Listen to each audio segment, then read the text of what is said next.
Boa noite a todos. Hoje quem vai coordenar nossa reunião é a Gabriela, então eu estou passando a palavra para ela. Pode assumir, Gabi, é contigo.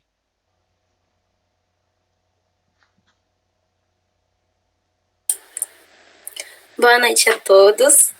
Eu sou a Gabi, Gabriele, né? Mas as pessoas aqui me chamam de Gabi. Hoje eu vou apresentar a reunião porque a coordenadora Ana, ela teve problemas pessoais e ela não vai poder comparecer. E eu sou a secretária do TOC.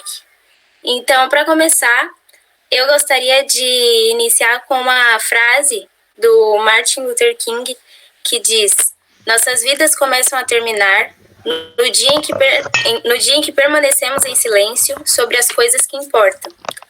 Eu escolhi essa frase porque eu estava em dúvida entre ela e outra, mas essa me chamou um pouco mais de atenção, porque muitas vezes a gente realmente fica calado em coisas que importam muito, e às vezes a nossa dor e as coisas que a gente passa também é a dor do outro.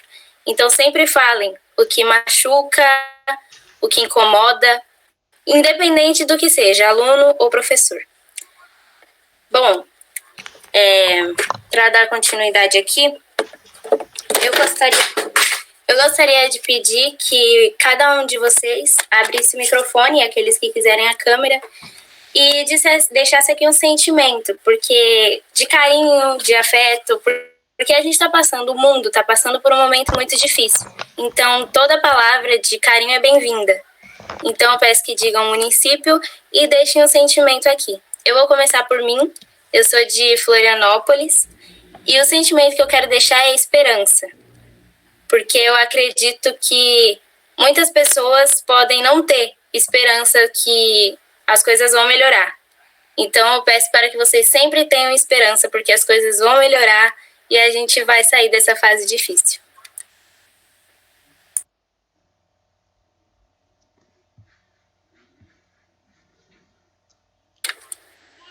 Quem quiser falar agora? Eu sou de Florianópolis, meu nome é Tatiana, e eu quero deixar aqui o sentimento de empatia, que acho que é o que vai levar a gente para frente, o estarmos juntos.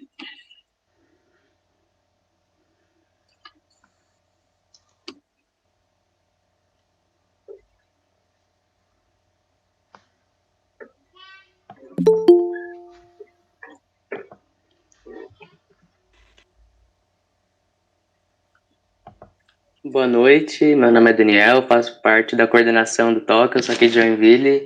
E um sentimento que eu queria deixar é o amor, porque o amor, ele une as pessoas e sem união a gente não ia estar conseguindo passar por esse momento tão difícil.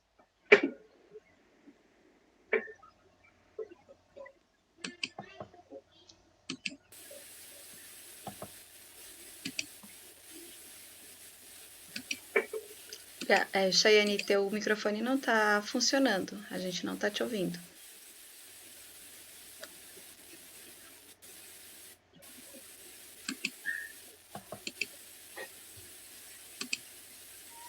Ainda não. Não.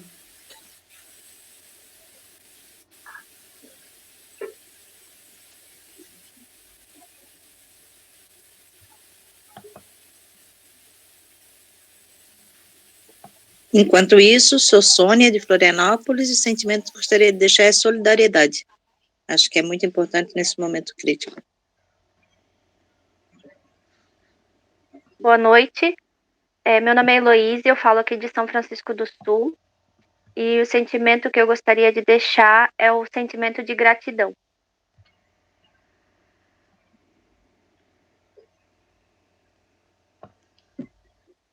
A Chayane disse que quer deixar o sentimento de fé.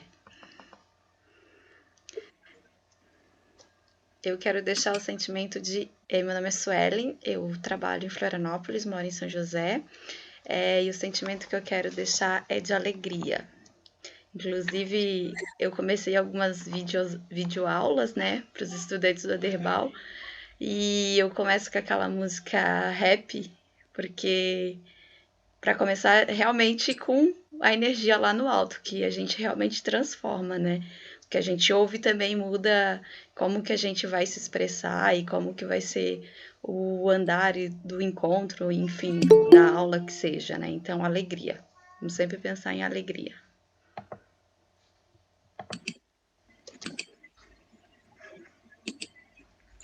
Eu sou a professora Jordana, sou de Florianópolis, e o sentimento que eu quero deixar é de harmonia, para que a gente possa ter paz, né, nesse momento tão tumultuado das nossas vidas, que a gente consiga ter serenidade para enfrentar todas essas tempestades.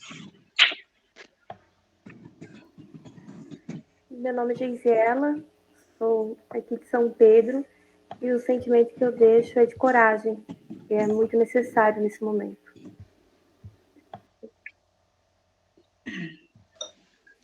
Oi, meu nome é Clara, eu sou do IF de Camboriú, mas eu moro em Itapema, e o sentimento que eu quero deixar é de resiliência, porque tudo que a gente está passando é muito difícil ultimamente, né, com a pandemia, mas, né, ter a resiliência que também tudo vai melhorar. Então, esse é o sentimento que eu deixo. Olá, boa noite. Oi, meu nome é Julimar. Pode falar, Júlia. Meu nome é Júlia, eu sou de Joinville, e o sentimento que eu gostaria de deixar é força. Eu acho que se a gente estiver nesse momento, a gente consegue passar por cima. Meu nome é Julimar, e o sentimento que eu gostaria de deixar é de bondade. Sou de Joinville, tá? Moro em Joinville. O meu sentimento que eu gostaria de deixar é de bondade, porque nesse momento que estamos passando, se nós não olharmos para o nosso próximo e não tiver bondade, a caridade, né? Não só a bondade, a caridade, olhar para o próximo, que muitos necessitam nesse momento, né? Às vezes nós temos um pão em nossas mesas, mas o meu próximo não tem, então que possamos ser bondosos e caridosos nesse momento difícil em que muitos estão necessitando.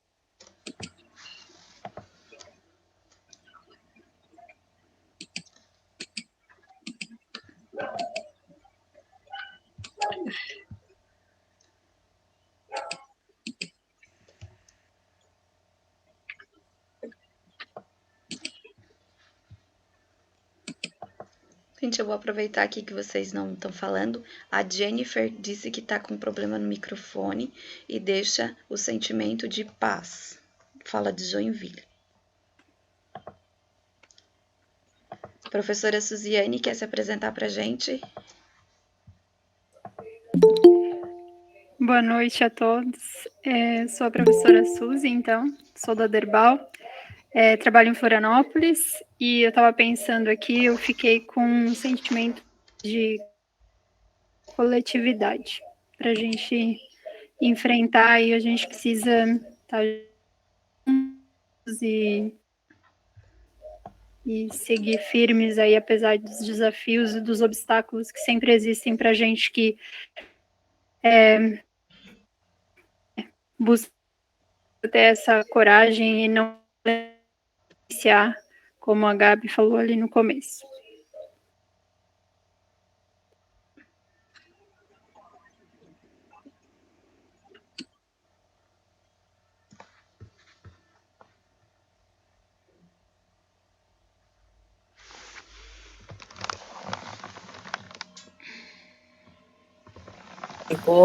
É isso.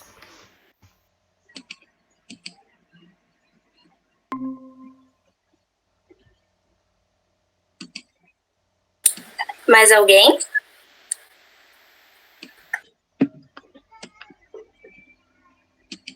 Meu nome é Maria Aparecida e eu quero deixar o sentimento de altruísmo.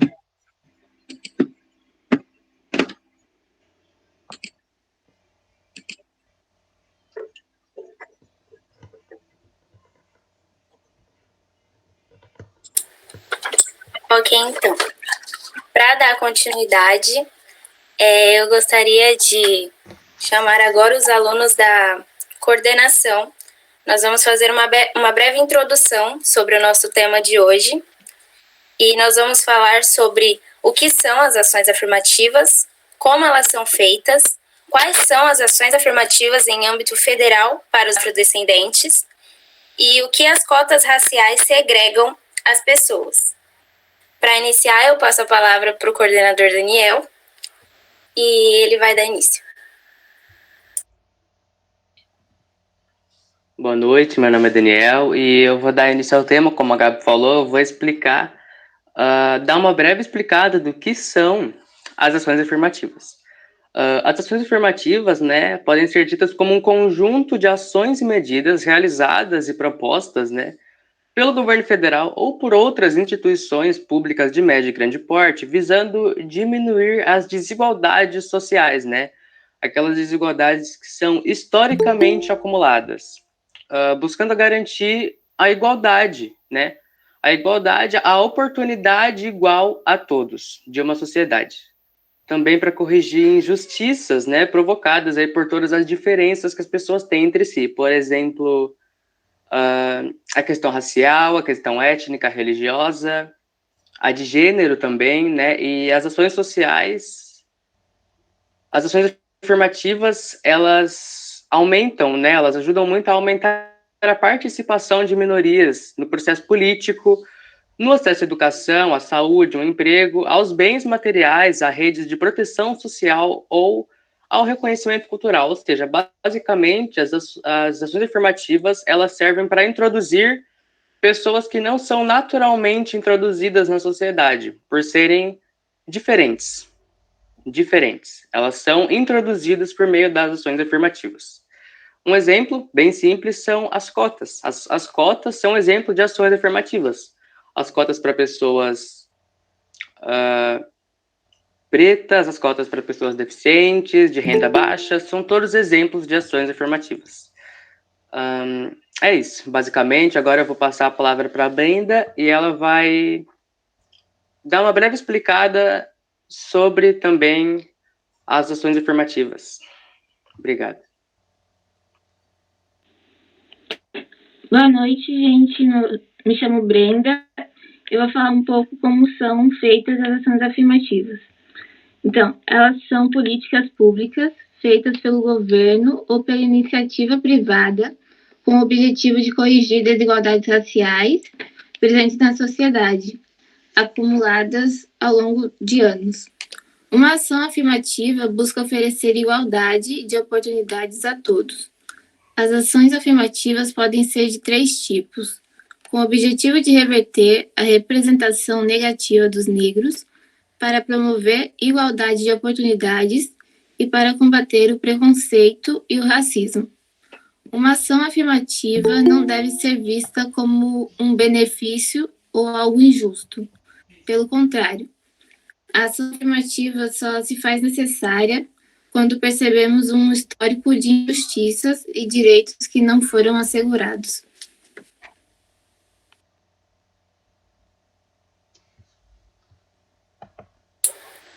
Bom, agora eu vou falar quais são as ações afirmativas em âmbito federal para os afrodescendentes.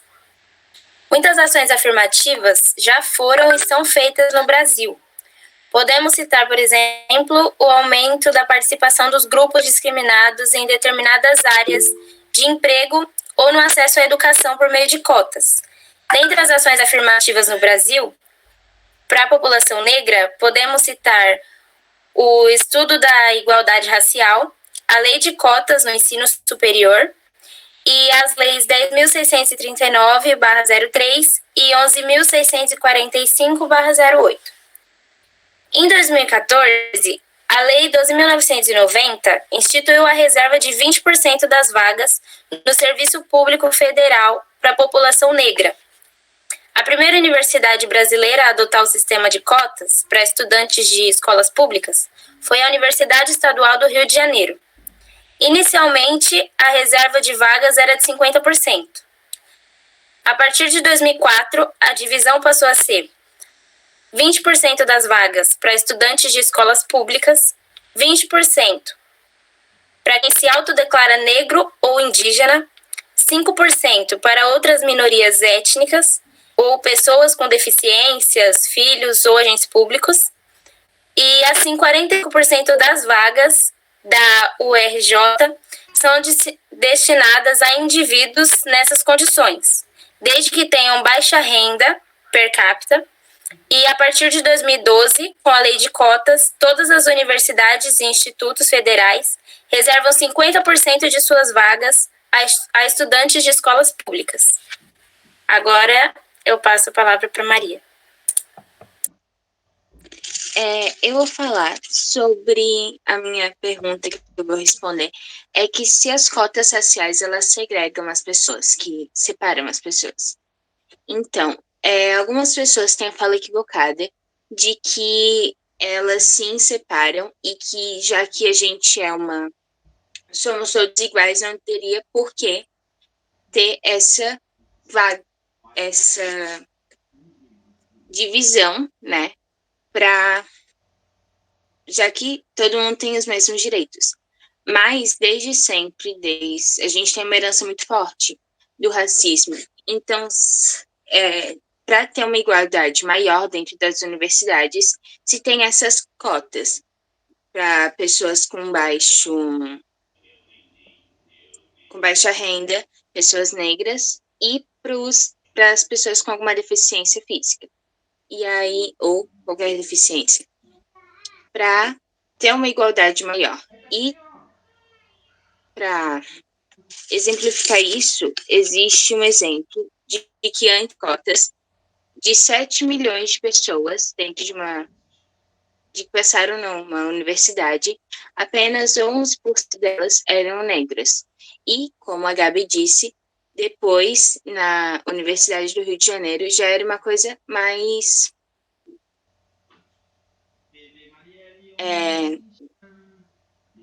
igual, vamos dizer, que 50% eram negros ou estavam dentro da cota e 50% das pessoas eram brancas. E ela promove a igualdade, como eu disse, não a separação, como algumas pessoas pensam. E agora eu vou passar para o Daniel, que vai apresentar da nossa convidada. Oi, eu vou dar uma breve apresentada para vocês no currículo da professora Joana, a convidada de hoje, que vai falar sobre as ações afirmativas, para vocês terem uma breve noção de quem vai dirigir o tema da reunião de hoje. A professora Joana Célia dos Passos é ativista do movimento, possui mestrado e doutorado em educação, de 2010, pela Universidade Federal de Santa Catarina, a UFSC. Ela tem pós-doutorado na Universidade Federal Autônoma do México e atualmente ela coordena o curso de pedagogia no Centro de Ciências da Educação, na UFSC. Ela é pesquisadora no grupo de estudos e pesquisas Alteritas, Diferença, Arte e Educação, e também pesquisadora no Instituto Estudos de Gênero. Ela foi consultora da Unesco e do Programa das Nações Unidas para o Desenvolvimento na formulação de políticas de educação de jovens e adultos. Ela fez parte do Programa das Nações Unidas para o Desenvolvimento da formulação de políticas de educação. Ela é membro da Rede de Educação Superior Interuniversitária e Povos Indígenas e Afrodescendentes na América Latina e membro associado da Associação Brasileira de Pesquisadores Negros, a ABPN. Ela integra a coordenação da Rede Afro-Latino-Americana de Pesquisa e é professora no Programa de Pós-Graduação em Educação, também no Programa de Pós-Graduação Interdisciplinar de Ciências Humanas. Como vocês puderam ver, ela é uma pessoa com certeza cheia de conteúdo, cheia de conhecimento para passar aqui para a gente nessa noite. E agora eu gostaria de passar a palavra para ela, esse tempo é todo dela, para ela falar sobre o tema, falar sobre o que ela quiser falar, e eu gostaria também de agradecer a presença dela nessa reunião. Boa noite. Boa noite, gente. Que bom. Eu quero agradecer a vocês pelo convite, né? Agradecer a Cida, que foi quem fez a mediação para que eu estivesse aqui com vocês. E dizer que é uma alegria ver tanta juventude, né? Ver estudantes estar juntos. Eu estou morrendo de saudade da sala de aula. confesso que me emociono ver vocês aí pela telinha, sabe? Tô bem mexida pela ausência dos meus estudantes, né?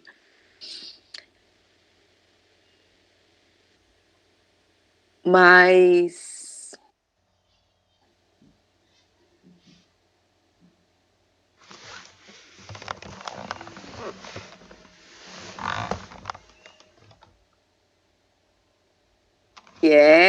então eu vou ter poucas coisas a dizer, mas quero abrir para vocês ir perguntando e a gente ir conversando à medida no tempo. E eu quero dizer que a minha palavra, o meu sentimento é de rebeldia, sabe?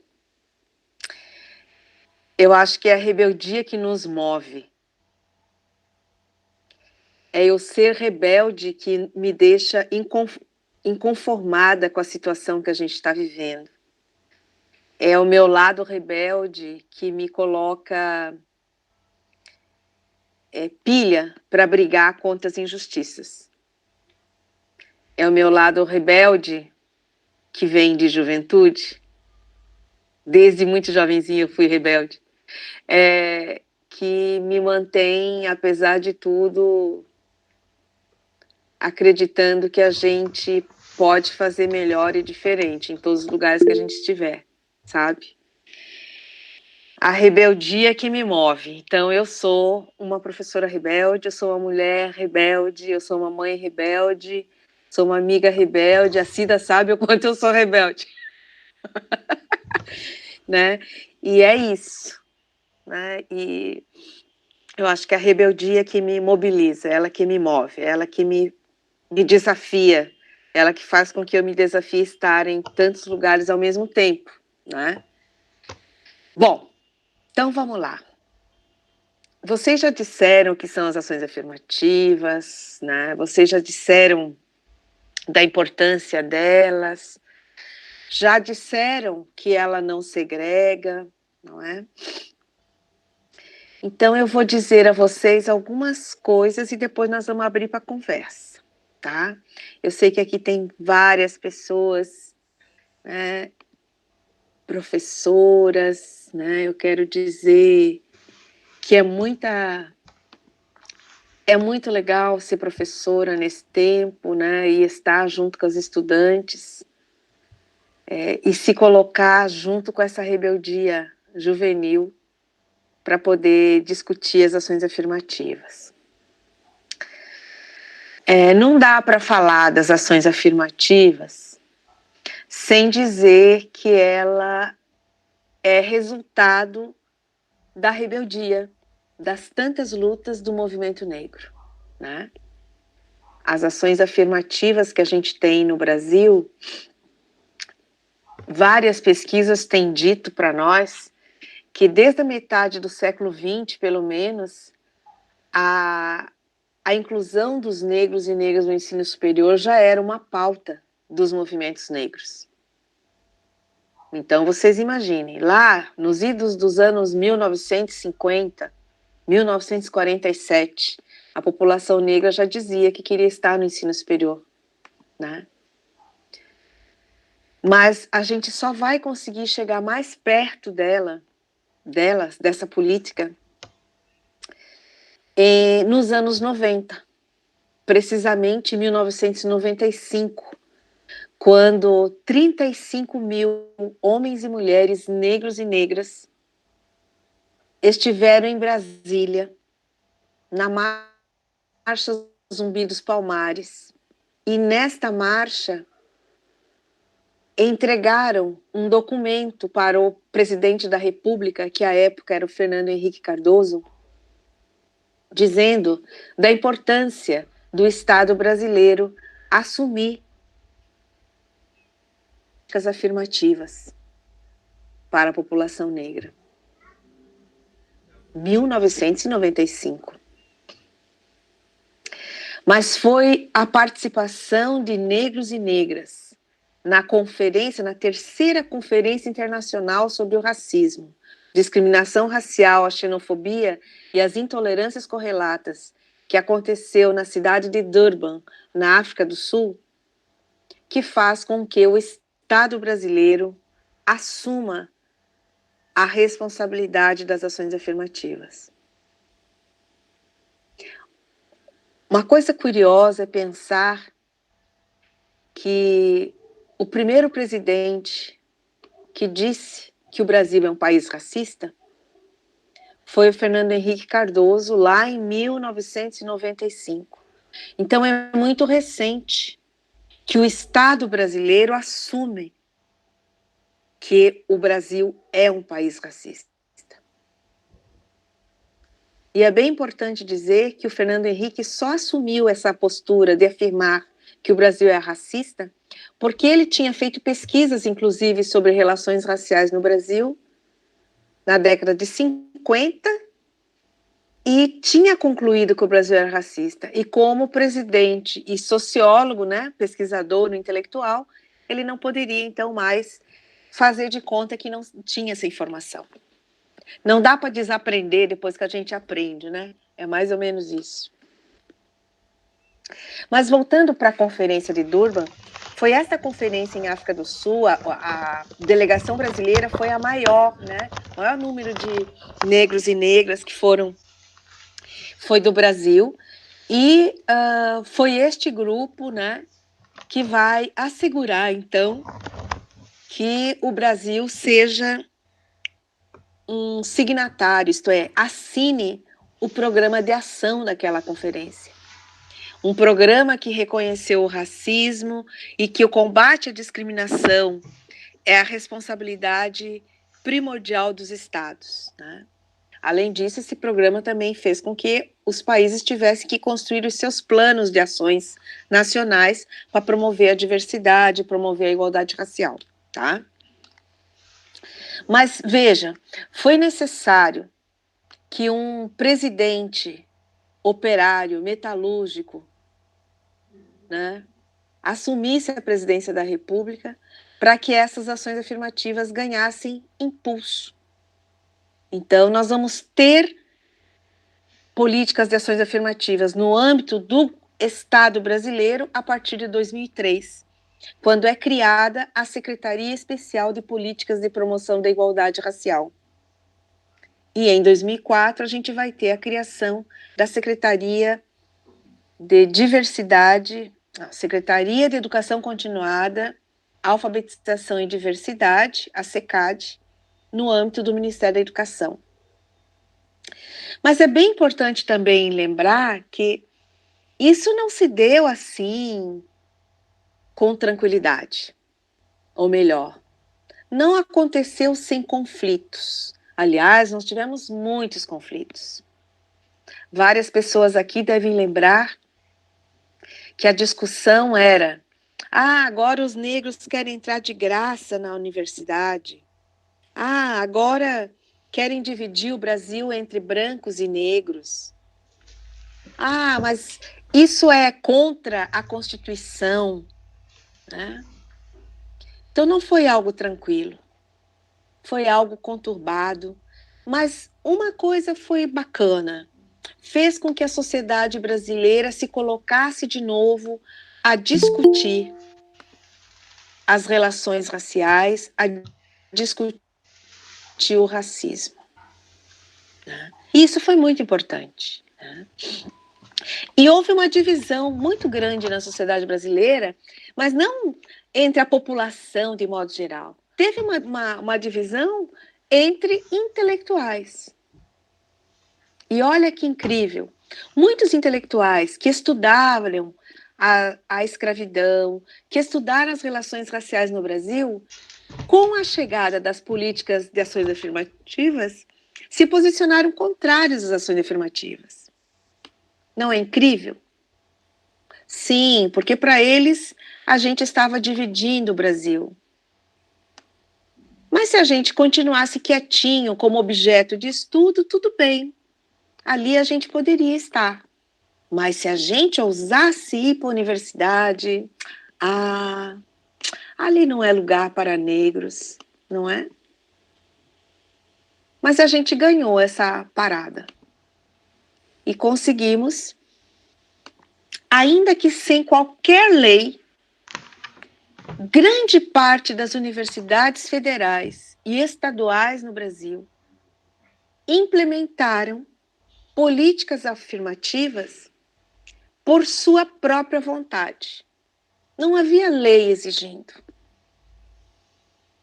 Então, a autonomia das universidades fez com que professores, professoras, técnicos universitários, reitores e reitoras, brancos, inclusive, maioria brancos, aprovassem as ações afirmativas no âmbito das universidades. A gente só vai ter lei nacional de ações afirmativas no ensino superior em 2012. A UFSC, por exemplo, tem desde 2007. A primeira universidade foi em 2001. Né? Então, vejam, foi sem lei. Foi porque acreditava-se que não dava para continuar, as universidades não poderiam mais continuar do modo como estavam. Era muito escancarada a desigualdade, era muito escancarado o racismo que impede e que impedia, em maior número, os negros de acessar esse lugar chamado universidade. Né? Claro que houveram muitos processos enviados ao Supremo Tribunal Federal, pedindo pela inconstitucionalidade da reserva de vagas.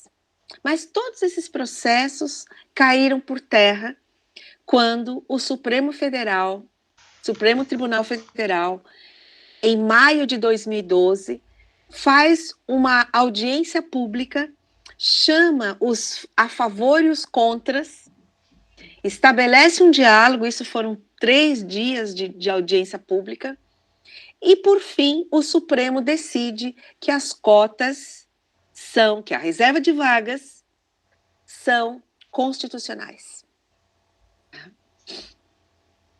Então, isso é muito importante, né? Recordar esse processo é importante. Tão importante quanto lembrar que, em 2001, a Universidade do Estado do Rio de Janeiro, a Estadual do Norte Fluminense, foram as 2 universidades que inauguraram o sistema de cotas no Brasil. Então, as ações afirmativas, elas, muito bem apresentado o conceito aqui que eu perdi o nome do menino. Como é o nome? Do Daniel. O Daniel apresentou o conceito. É isso mesmo. São políticas que podem ser tanto públicas como privadas. Qualquer empresa privada também pode criar ações afirmativas, sabe? Também pode criar. Existem no Brasil algumas iniciativas de empresas, de bancos, que promovem ações afirmativas para a contratação de negros e negras. Um exemplo que foi passou bastante na mídia, foi o do Magazine Luiza, lembram? Que fez um edital exclusivo para a contratação de profissionais negros. Né? E isso é muito legal. Não fez um edital para a contratação de profissionais negros para atender no balcão. Fez para cargos de direção da empresa. Isso é muito legal.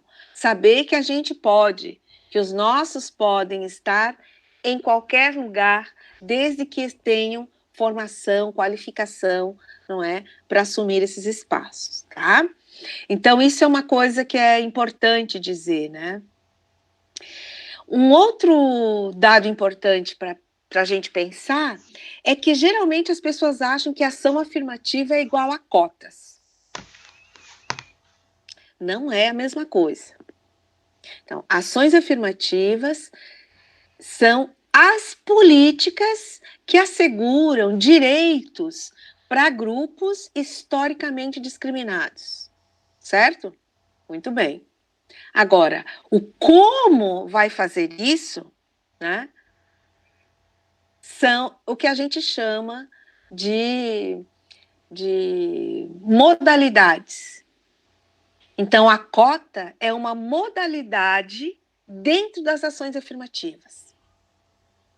Cotas é a mesma coisa que reserva de vagas.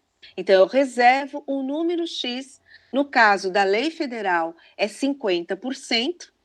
50% das vagas de qualquer curso nas universidades é destinado para ações afirmativas.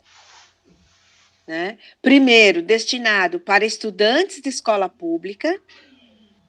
Dentro destes estudantes de escola pública, tem uma divisão por renda e somente depois é que tem o ingresso de negros ou de pretos e pardos. Eu costumo dizer que a gente não tem cota para negros. Nós não temos cota racial. Nós temos subcota racial. Por quê? Porque o primeiro critério é escola pública. Nós somos subcota. Tá? Para a gente entender a lógica como o sistema é tão perverso. Né? Mesmo, por que eu digo que é perverso? Porque todos nós sabemos que o racismo extrapola ou ultrapassa a questão de renda. O racismo, ele ultrapassa as classes sociais. Ou vocês nunca viram um jogador ser chamado de macaco, ganhando euros e sendo chamado de macaco durante uma partida de futebol? Né? Então, isso mostra o quanto, isso é um exemplo, né, do quanto que a questão racial, ela ultrapassa a posição social do sujeito. Tá? Então, nós temos subcotas. Antes da Lei Federal de 2012, a gente tinha a lei de cotas raciais. A gente tinha cotas raciais. As iniciativas das universidades, na maioria das vezes, eram iniciativas muito mais importantes do que aquilo que a lei federal, a lei 12.711 de 2012, estabeleceu. Porque por exemplo, no caso da UFSC, nós tínhamos uma normativa, uma resolução, que dizia que a inscrição para as ações afirmativas, você só marcava se você era preto ou pardo, se você era negro. Não interessava onde você tinha estudado. Porque, de fato, nós tínhamos a leitura, e continuamos tendo, de que a desigualdade racial, o racismo, ele opera independentemente de se você for doutor, doutora, independentemente de quanto você ganha de salário, independentemente do lugar que você frequenta. Você sempre será uma pessoa negra e, para o racista, você sempre será uma pessoa inferior, incapaz. Será alguém não tão humano como os brancos. Portanto, você será passível de sofrer xingamentos, de ser impedido de entrar em determinados espaços, de não ter acesso a outros, de não ser reconhecido na sua competência por conta da cor da pele.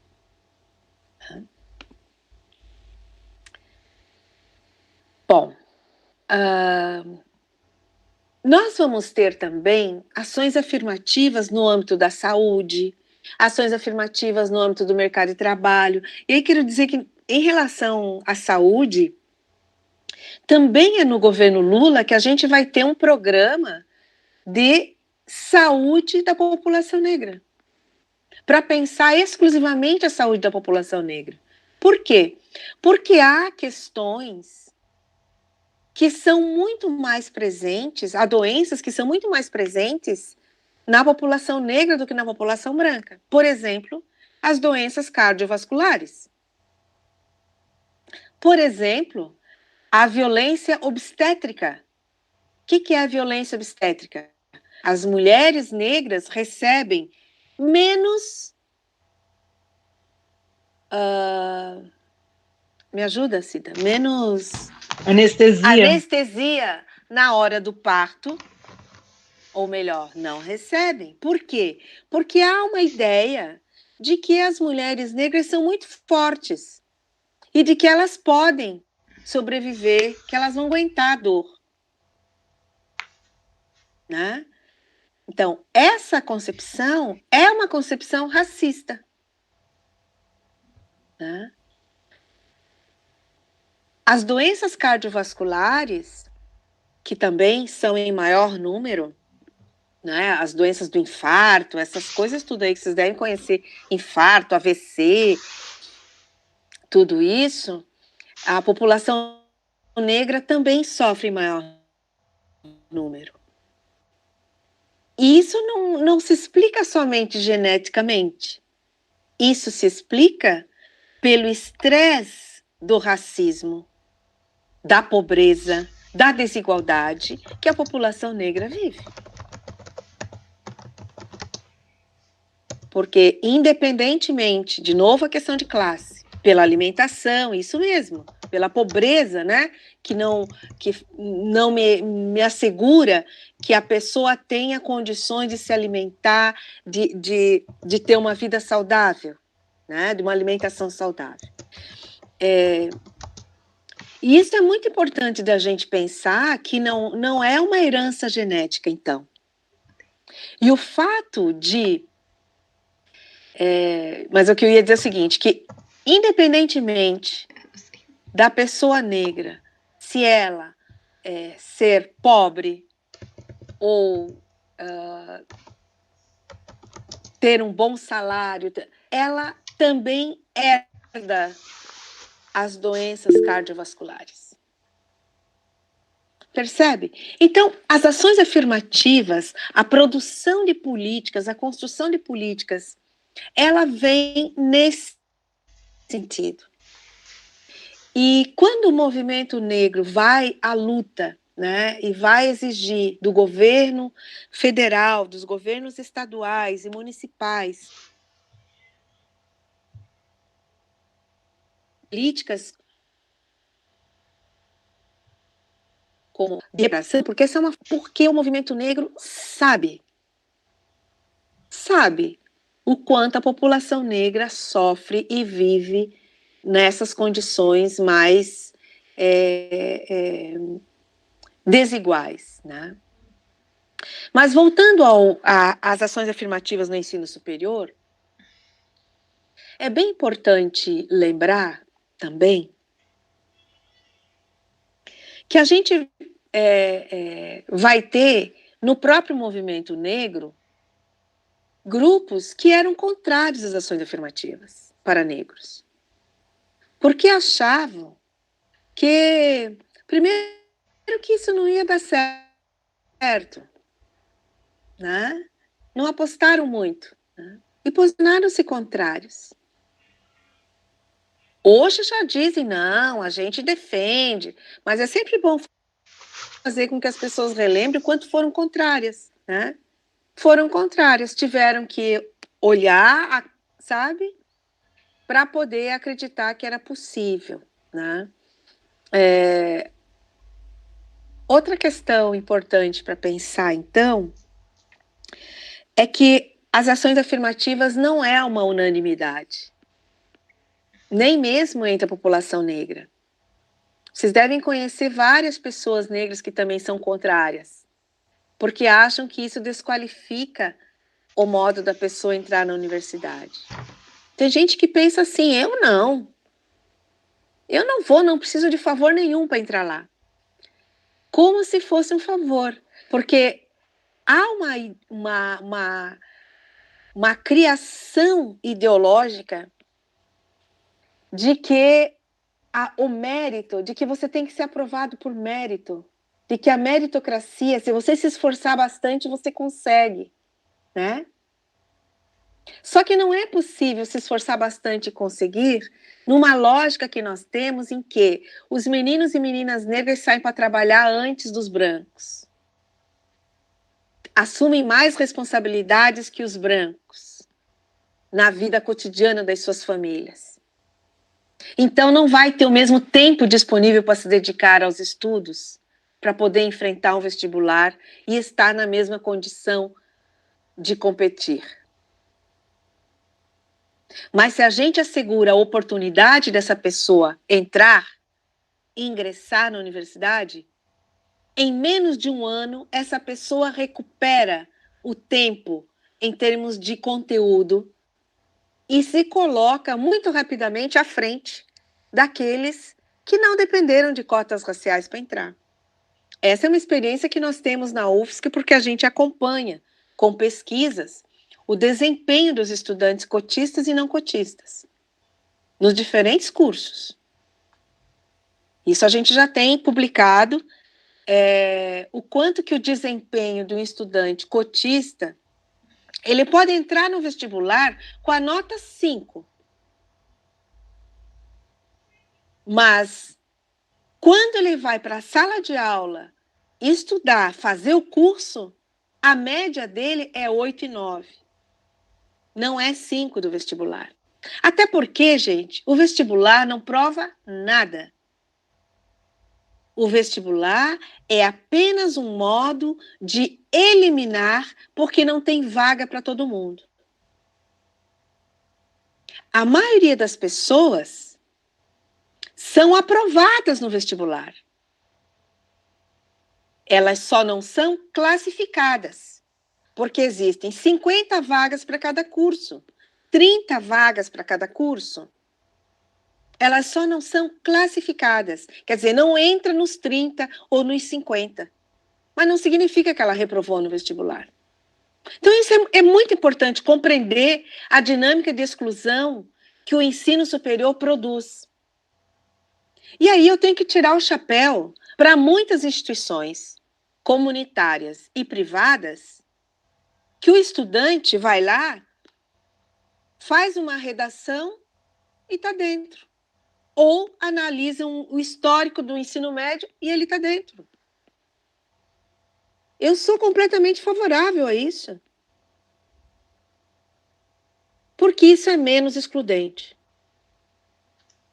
Ainda que a gente saiba qual é que a educação na instituição privada é um negócio. Não é? Então, é importante que a gente vá pensando o quanto que a instituição pública, a universidade pública, ela precisa melhorar para além, não é só receber os estudantes cotistas, porque há uma lei federal, mas é preciso assegurar que esses estudantes consigam permanecer na universidade, que os estudantes consigam concluir o curso, que eles possam participar de grupos de pesquisa e, principalmente, que eles não sofram racismo dentro da universidade. E não é o que a gente vive, tá? Infelizmente. Bom, vamos para frente. Eu fiz umas anotações aqui, agora eu tenho que ir atrás delas para ver se eu estou dando conta de dizer tudo que eu pensei em conversar com vocês.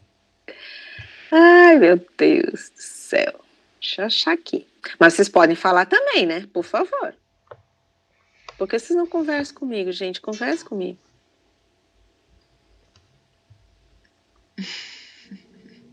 Vamos conversar. Pronto, eu já falei bastante, agora vocês podem perguntar, falar. Vamos. Falem aí. O que vocês querem saber? Abre o seu coração.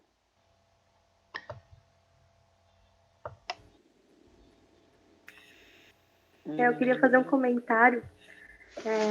Eu vejo que muitas pessoas usam as cotas como eu não consegui passar. Eu não dei conta, eu não consegui entrar. Mas foi porque tem aquelas cotas ali, roubaram as minhas vagas. E assim, é absurdo ver uma coisa dessa. A última vez que eu vi foi de uma tia que era muito rica, que a filha dela não tinha passado. Uma pessoa que sempre teve muito na vida, porque tem dinheiro, né? Então esteve nas melhores escolas. E daí, numa conversa, jogou essa. Eu olhei assim, mas em qual local que ela tinha ficado, né? Em qual colocação? E mesmo que sem as cotas ou de qualquer forma, ela não entraria. Mas é uma forma fácil de tirar aquele peso de si e jogar para o outro. Existe uma questão, existe alguém que está me fazendo mal. E não tem nenhuma relação, na verdade, né? Muito legal isso que você trouxe, porque isso me ajuda a dizer para você, a problematizar algumas coisas. Olha só. Primeiro, por que eles se sentem roubados, né? Por que eles se sentem roubados? Os brancos, com grana. Porque para eles está dado que eles nascem, crescem, estudam e vão para a universidade. Isso não é parte.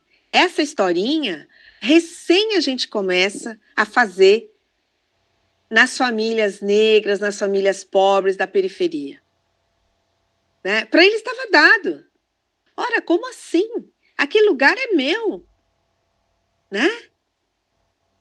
E a outra coisa que existe é o seguinte, é a certeza de que há um privilégio de classe, há um privilégio pelo fato de ser branco, que lhe assegura o lugar da universidade como direito, não é?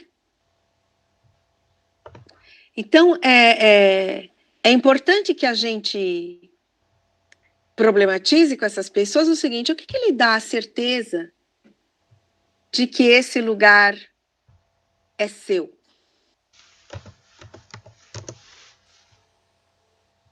Por que não pode ser de outro? E uma outra coisa importante, porque que esse comentário mostra também, que há um completo desconhecimento, né, de como funcionam as ações afirmativas. Porque é como se a pessoa decidisse, eu vou entrar na universidade e assim fosse, né? E não é.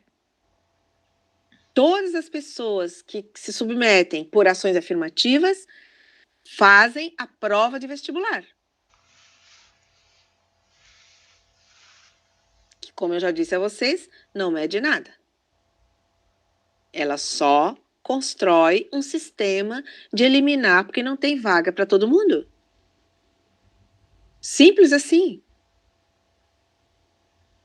Né? Então é preciso também que a gente pense, que certamente vocês como grupo vão estar discutindo em algum momento, que é a questão da branquitude. Como é que a branquitude reage frente aos direitos que passam a ser estendidos, não só mais para ela, mas para aqueles considerados os outros, ou aqueles considerados inferiores. Tá, isso me leva a pensar que tem um outro fator importante para dizer para vocês. As ações, quando o movimento negro pensou as ações afirmativas para apresentar como proposta, vejam que incrível que é.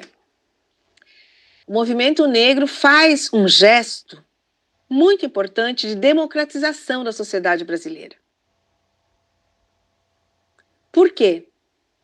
Porque ao defender as ações afirmativas para negros no ensino superior, o movimento negro leva junto os indígenas e os estudantes de escola pública. Eu não sei se fosse puxado por estudantes de escola pública, se eles levariam juntos os negros e os indígenas.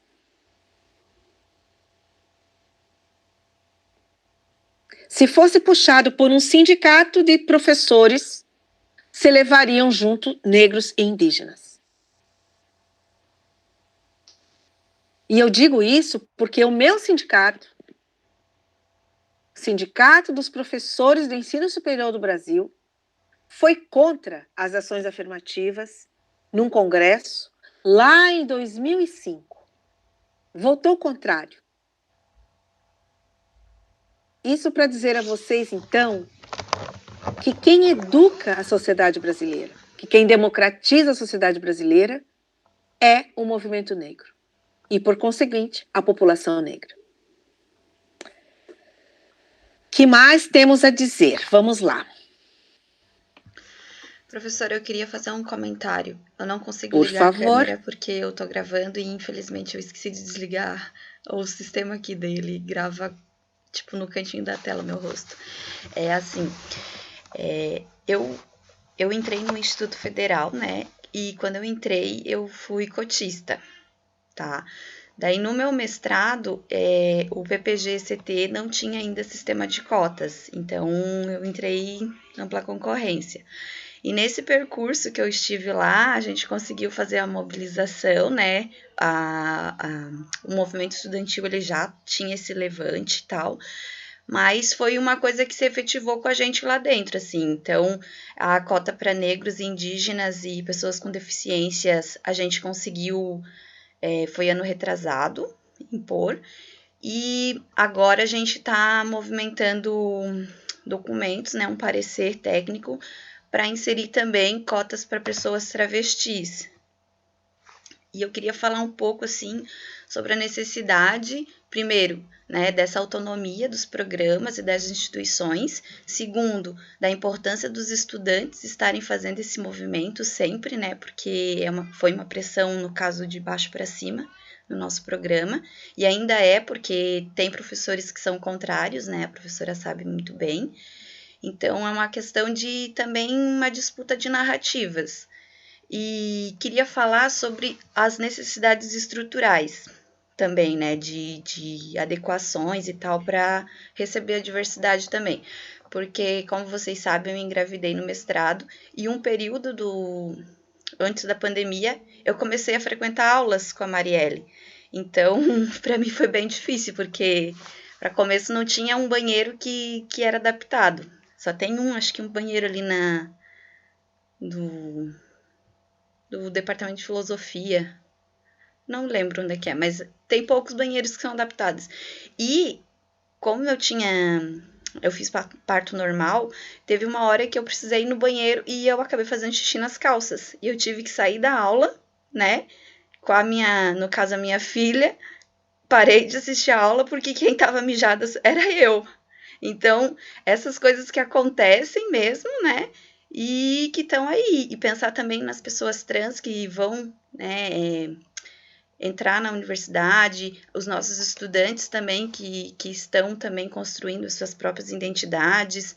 Pensar também nesses espaços, né? Que são espaços, não são de inclusão, são espaços também de exclusão. De crianças pequenas, de pessoas que não se conhecem como mulheres ou como homens, enfim, né? Pessoas que querem quebrar essa norma que é esperada da sociedade. Isso que eu queria falar um pouco. Então, olha só, a universidade que a gente tem hoje, ela é uma universidade que se orienta por aquele modelo de universidade do século XVIII.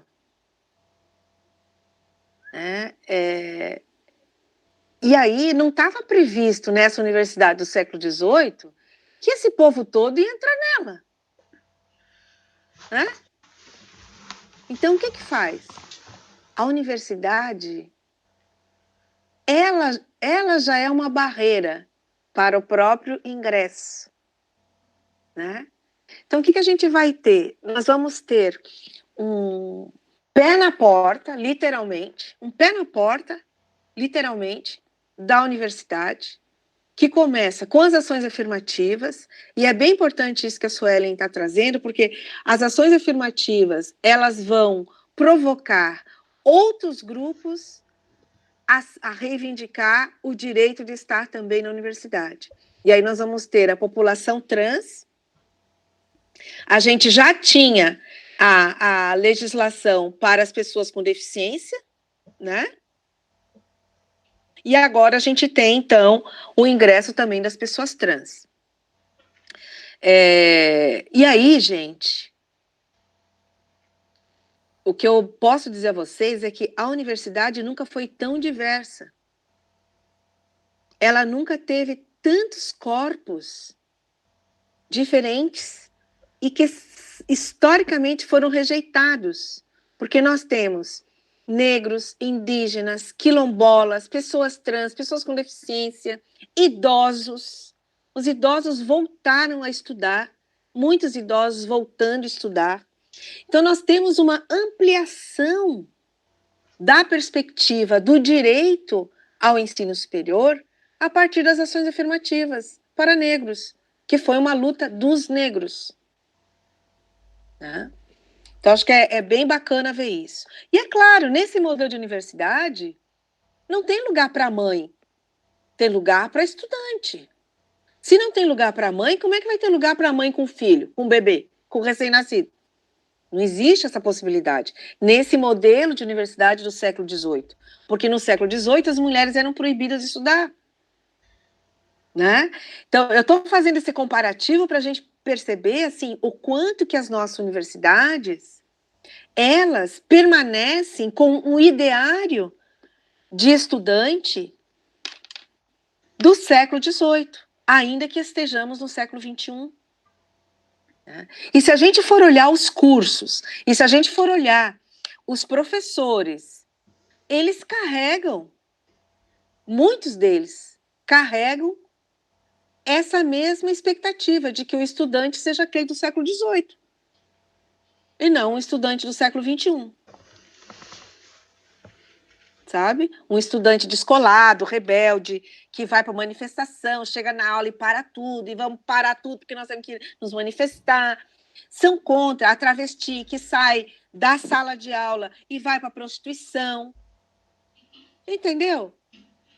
Porque não consegue admitir e compreender que as dinâmicas sociais que estão previstas, que existem em qualquer espaço fora da universidade, também podem estar lá dentro. É por isso que, por muito tempo, a gente entendeu que a universidade era uma coisa à parte da sociedade. Né? Ou vocês acham que a ideia de extensão surge como uma coisa legal? Não, é porque precisava fazer uma relação da universidade com a sociedade. Né? Então, o tripé ensino, pesquisa e extensão vem muito nesse foco. Né? Então, o que eu tenho a dizer é que cada vez mais eu sou uma pessoa que defendo e agradeço as ações afirmativas por terem possibilitado tantas pessoas ingressarem nas universidades brasileiras e como a gente conseguiu ampliar. E ao ampliar o ingresso para essas outras pessoas, então, para esses outros grupos, nós também ampliamos a nossa capacidade de alianças para as lutas. Né? Bom, então, de todo modo, o que importa dizer? Que esses grupos tensionam internamente na universidade e disputam outras perspectivas e interpretações sobre o mundo e o modo de existir socialmente. Os negros, então, ao colocarem na agenda do Estado brasileiro as ações afirmativas no ensino superior, incidiram não somente sobre as vidas e projetos de futuro da juventude negra, mas também de indígenas, de estudantes de escolas públicas, de pessoas trans e assim por diante.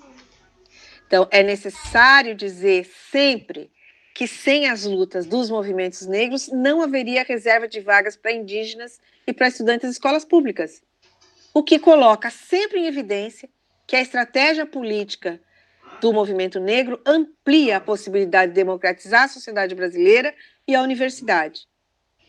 Tá? E é nesse sentido que a gente se considera, né, considera o movimento negro como o responsável pelo legado político na sociedade brasileira, porque indaga o racismo, o capitalismo, o patriarcado, e é isso que vai provocar todas as alterações aí que nós estamos vivendo nesses últimos anos, principalmente dentro da universidade. Que mais? Eu vou falar de uma coisa que eu acho muito bacana, que eu quero socializar com vocês. Eu fiz uma pesquisa 2 anos atrás. Uma parte dela era a gente identificar os coletivos de estudantes negros que foram sendo criados nas universidades.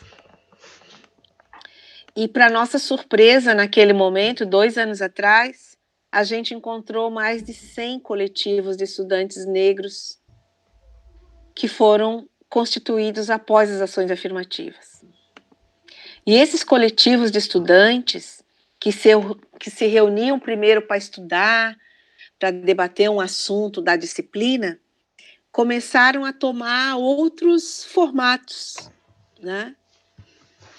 São grupos que disputam todos os espaços da universidade, né? Disputam narrativa, questionam o currículo, denunciam o racismo acadêmico, mostram como o racismo acontece na sala de aula, constroem alternativas, né?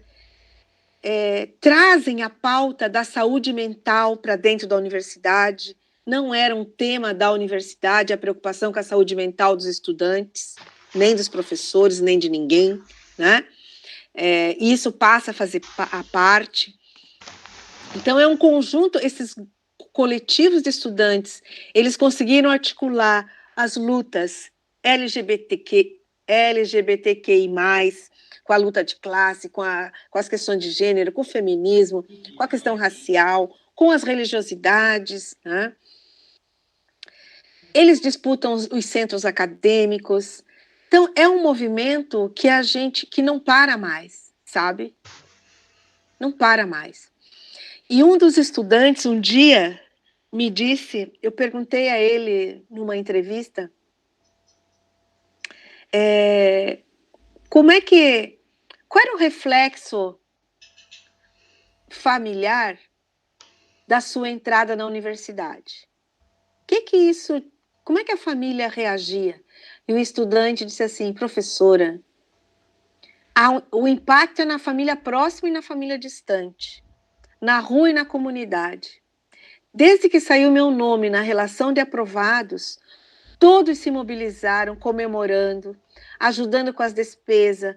Uma tia me paga o passe, a outra me paga o xerox que eu preciso fazer para poder estudar. A outra, eu conserto lá, faço coisa no jardim e ela me dá uma ajuda. Então, a família inteira se mobiliza para assegurar que esses estudantes, porque é a primeira geração ainda, né? A primeira geração das famílias das famílias negras que está chegando na universidade. Então, é muito significativo para a gente ouvir dos estudantes, ter os seus depoimentos, dizendo do que isso representa nas vidas deles e o que isso altera a relação na comunidade, né? A vida deles na comunidade. Que mais, gente? Boa noite. Boa noite. Eu gostaria de falar. Boa noite, Joana. Boa noite, pessoal. Sou professora aqui da rede de Santa Catarina, de Joinville. Eu só queria comentar, né, prof, sobre a questão, quando se discutiu sobre a questão das ações afirmativas, né, e principalmente com relação à universidade, eu lembro que uma dos argumentos para ter as cotas raciais era que existia vaga na universidade e que essas vagas muitas vezes não eram ocupadas para as pessoas que sempre ocuparam, que são as pessoas brancas. Então, por exemplo, como tu falou ali, 50 vagas, por exemplo, um curso, né, de engenharia, aí entravam essas 50 pessoas, e aí no meio do curso elas iam desistindo, aí se forma lá 10, 20 alunos, e alunos brancos, é óbvio, né, Então sempre sobrava. Ai, cortou. Desculpa, gente. Pode falar, estamos te ouvindo, Helena.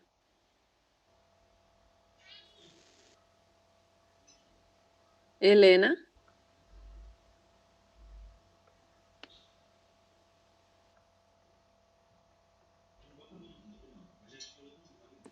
Acho que ela caiu.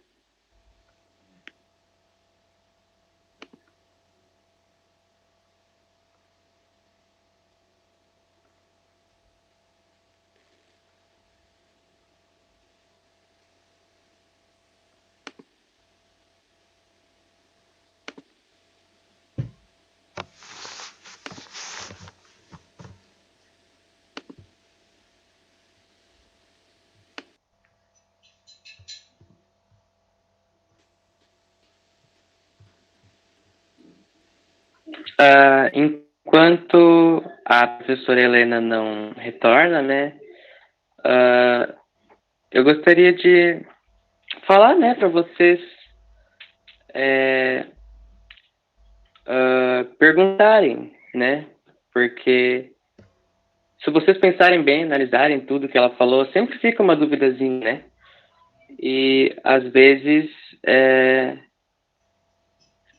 sanar essa dúvida pode não ser só a sua dúvida, pode ser a dúvida de outras pessoas também. Então, perguntar é bem importante. Eu mesmo, eu tenho uma dúvida, eu gostaria de perguntar para a professora Joana. Eu estava pensando aqui enquanto você falava, que eu pensei, né? A lei de cotas, ela não vai aumentar a discriminação, né? Porque tem pessoas que falam assim, não, mas quando alguém entra por cotas numa universidade, alguém que não é a favor desse sistema de cotas, ele vai falar assim, nossa, mas roubou minha vaga, ou você entrou de forma mais fácil do que os outros pela sua cota. Né? É uma constatação muito comum, vinda de pessoas que não entendem a necessidade desse sistema. E aí, pensando, né, nessa questão da cota gerar mais discriminação por conta de acharem que as pessoas negras que entraram foi por mais facilidade, eu cheguei a outro raciocínio, né, porque as pessoas pretas, elas entram ali pelas cotas, e essas cotas fazem elas terem acesso ao estudo, e esse estudo leva elas para um lugar na sociedade que geralmente só pessoas brancas estão. Então, a curto prazo, né, as pessoas podem olhar e falar, olha, isso é muita segregação, você entrou, você roubou meu lugar, foi muito mais fácil você entrar. Mas essas mesmas pessoas que dizem isso a curto prazo podem acabar notando, né, daqui 10, 20, 30 anos que a pessoa entrou na faculdade, que ela conseguiu um cargo muito alto. E esse cargo alto que a pessoa preta conseguiu por conta das cotas serve de exemplo para pessoas pretas que acham que aquele não é o seu lugar. Sabe? Por exemplo, há 50 anos atrás, uma criança olhava um médico e não via nenhum médico preto. Hoje em dia, graças ao sistema de cotas, também não, né, ao sistema de cotas, mas graças ao sistema de cotas, temos médicos pretos. E as pessoas podem olhar e falar, olha, foi a cota, colocou o cara ali. Então eu também posso, sabe? Então, ao mesmo tempo que acontece essa coisa de discriminação por conta das cotas no curto prazo, no longo prazo, eu acredito que se dê essa questão das pessoas pretas que chegaram lá em cima inspirarem as outras, né? Então, essa era a minha dúvida, sabe? Se as cotas, elas geram mais discriminação ou menos discriminação, né? No conceito geral. Obrigado. Daniel, eu vou responder a você com uma resposta que eu ouvi de uma estudante. Ela disse assim, olha, eu prefiro ser discriminada dentro da universidade fazendo curso superior do que ser discriminada fora dela, sem curso superior. Ponto. O racismo também está dentro da universidade, gente. Fortemente. Agora, é preferível estar lá e assegurar que de lá você sai com um curso superior de qualidade, né? Portanto, vai ter melhores condições de se inserir no mercado de trabalho do que estar fora da universidade e sem curso superior e sendo discriminado igual. Então, a questão não é o que a cota gera, porque o racismo a gente vai enfrentar em qualquer lugar, né? Acho que essa é importante pensar. E eu achei muito legal, Daniel, que você trouxe a questão da representatividade, né? Hoje a gente já tem, sim. Por exemplo, eu sei que Joinville tem um médico negro. Ele foi um dos entrevistados de uma pesquisa que eu fiz. Fez medicina aqui na Universidade Federal. Me parece que ele é médico num posto de saúde de Piraberaba, numa região nada fácil de Joinville. É um jovem. Então, acho que tem aí a questão da representatividade é muito importante, muito importante. Eu me lembro, acompanhei algumas formaturas onde a família vai para a formatura, né? A comunidade, a tia, a madrinha, o tio, o avô, o pai, a mãe, todo mundo vai para... Aquilo vira uma festa na comunidade, no bairro, na rua, porque é a primeira daquele lugar que consegue concluir o ensino superior, entrar na universidade e se formar. É isso, a gente está criando novas gerações e outras representatividades aí para as gerações que vêm, para quem ainda vai chegar. Mas eu queria falar de uma coisa. A Helena voltou, né? Helena, você quer continuar a conversa? Pode ser, professora. Desculpa, Vai. tá? A internet. Na realidade, o meu aluno aqui, o Daniel, já deu sequência ao que eu ia chegar, mas só para... Já que eu comecei, vou terminar, né? Eu estava falando sobre as argumentações, né? Em relação às cotas raciais para as universidades. Um dos argumentos era que havia vagas, sempre houve vagas, e vagas excedentes, não que as populações negras ocuparam vagas excedentes, ocupam vagas que eram nossas, né? Mas anterior ao processo de cotas, havia vagas, e geralmente os cursos eram 50 vagas, aí as pessoas entravam, no meio do curso acabavam desistindo, e se formavam, daqueles 50, se formavam 10. Mas eles queriam que aquelas 40 vagas ali permanecessem disponível para a classe alta, para a classe burguesa, para a classe branca. Então, como aquilo que tu falou, né? Aquele lugar é meu, já está dado, e se tem algo ali que ficou porque a gente desistiu, ou enfim, por N motivos, eles têm que ficar disponível para essa classe, né? E aí a gente coloca junto com isso que educação é um direito universal, é um direito para qualquer ser humano, né? A gente está falando de ser humano, então, independente se tem essa vaga aí excedente ou não tem essa vaga excedente, é para todo mundo estar ocupando, né? Então, eu acho que é fundamental a gente, como professor, como aluno, como pessoa, como ser humano, defender esse acesso, né? É para todos, tem que ser para todos.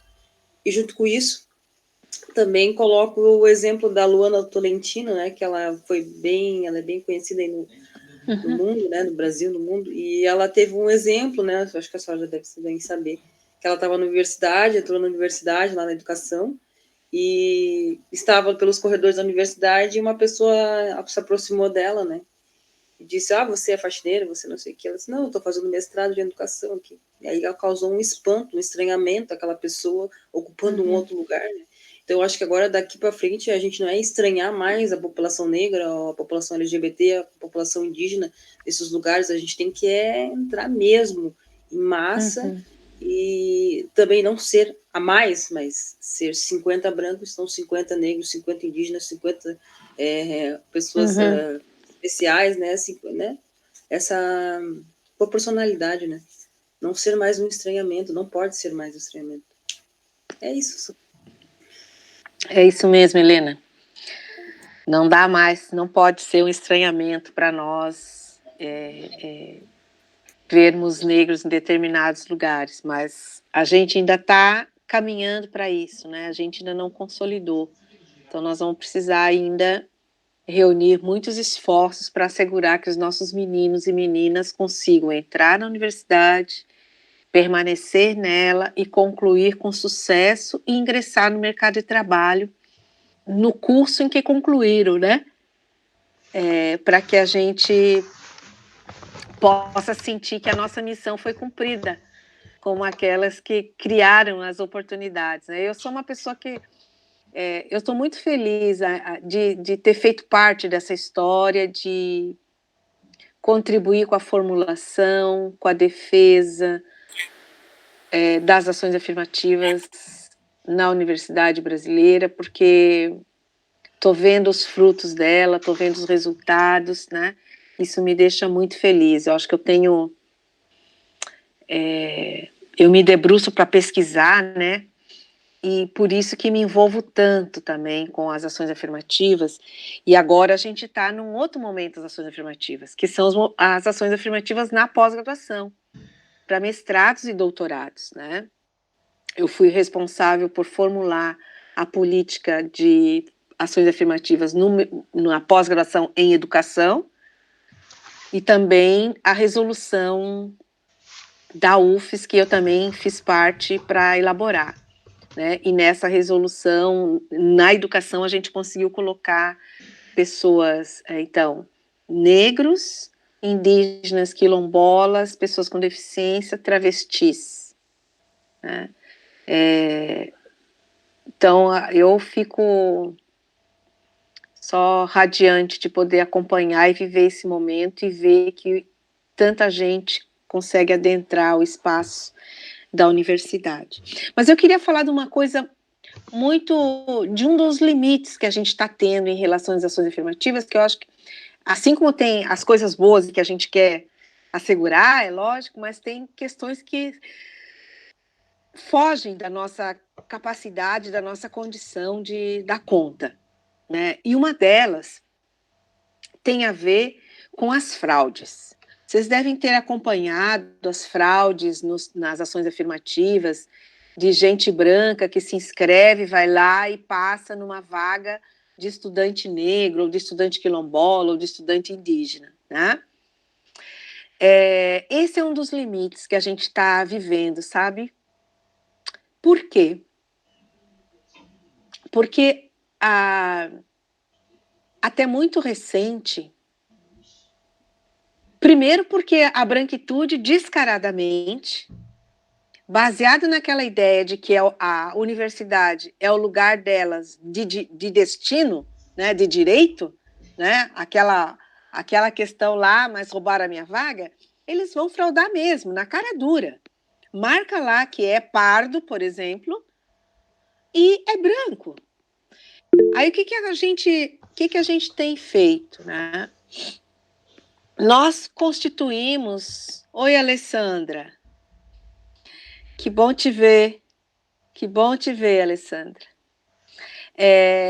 Nós constituímos na UFSC as bancas de heteroidentificação. O que é a heteroidentificação? É a identificação de alguém por outras pessoas. A autodeclaração é como você se vê, né? Como você se percebe. Para você concorrer ao vestibular por ações afirmativas, tu vai marcar lá que você é, então, preto, pardo, indígena, quilombola, né? Pessoa com deficiência e assim por diante. E nós fizemos uma comissão que reúne professores, técnicos da universidade, estudantes, movimento negro, pessoas negras e brancas, homens e mulheres. É uma comissão bem diversificada. E esses estudantes, então, os que optam por ações afirmativas, eles são obrigados a, antes de realizar sua matrícula, passar pela comissão que vai validar se ele de fato é negro, ou se de fato é deficiente, ou se de fato é indígena, ou se é quilombola, e assim por diante. Tá. O que acontece no caso dos negros? muitos brancos assinalam que são pardos e vão para a comissão. Então, a banca não é para os pretos. A banca, ela vai concentrar nos pardos, mas não é em qualquer pardo. É naquele pardo que está muito mais próximo do branco, né? O pardo que é lido como branco, aquele que não vai sofrer discriminação, por exemplo. Né? O que é os negros? É a junção de pretos e pardos, né? Pretos mais pardos igual a negros. Ótimo. Então, quem é o pardo? Bom, qualquer pessoa pode dizer o que quiser de como se reconhece, né? Se eu passar a partir de amanhã dizer, eu me autodeclaro indígena, eu posso continuar para sempre dizendo isso. Agora, a sociedade não vai me ver como indígena, vai me ver como uma mulher negra, não é mesmo? Então, é para isso que serve a banca. Então, por que eu coloquei que era um limite, que era um desafio para a gente ainda? Porque é muito complexa a discussão do que significa ser pardo na sociedade brasileira. É muito complexo, né? Ao mesmo tempo, a gente sabe que os índices de desigualdades dos pardos é igual ao índice de desigualdade dos pretos. E mais, a gente hoje, como negro, nós somos 54% da população negra porque a gente reúne pretos e pardos. Tá? Então, tem aí um nível de complexidade que é bastante grande para a gente atuar em relação às fraudes. Mas o que é legal dizer? Que as universidades, elas têm procurado, de toda forma, encaminhar os processos, né, das pessoas que fraudam, e isso tem provocado a expulsão, enfim, as pessoas perdem a matrícula e assim por diante. Então, eu acho que essa é uma questão importante para a gente pensar. As universidades têm agido. Num único curso de medicina na Federal de Pelotas, 26 pessoas perderam a matrícula. Né? Na UFMG foram 23 pessoas de diferentes cursos que perderam a matrícula. E outra questão que é importante pensar é que quais são os cursos que esses fraudadores estão procurando? Os cursos de maior prestígio social. Medicina, odontologia, arquitetura. Eles não vão procurar letras, pedagogia, história, geografia. Eles vão procurar os cursos de alto prestígio. Direito, relações internacionais, medicina, odonto, arquitetura, que mais? Cursos, as engenharias, né? Porque são cursos de mais status. Então, é para vocês verem que esses sujeitos não têm vergonha na cara, né? Porque além de querer fraudar, eles ainda querem os cursos mais concorridos e mais privilegiados. Que mais? Eu gostaria de saber se as cotas raciais, elas ferem a meritocracia. Eu acho que eu não entendi a pergunta. Como ferem a meritocracia? Não entendi a pergunta. Você pode refazer para mim? Vou pensar em um jeito de refazer ela.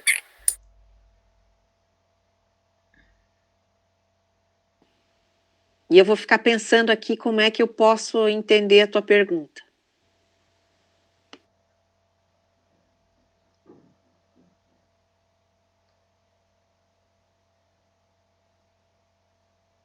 Porque Porque se a gente pensar, olha só, se a gente pensar, o que é meritocracia, né? O que vem a ser meritocracia, gente? Como é que, se um dos critérios, né, da meritocracia é assegurar que uma sociedade é mais justa, ou que você alcança um lugar porque você merece, né?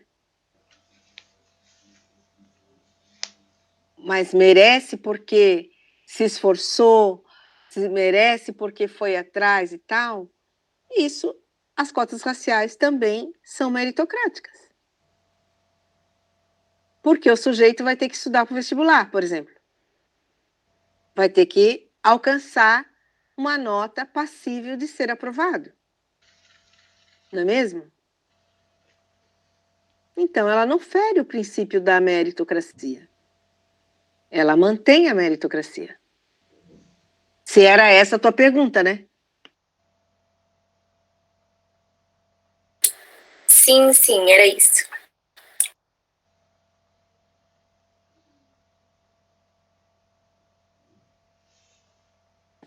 Que mais, gente?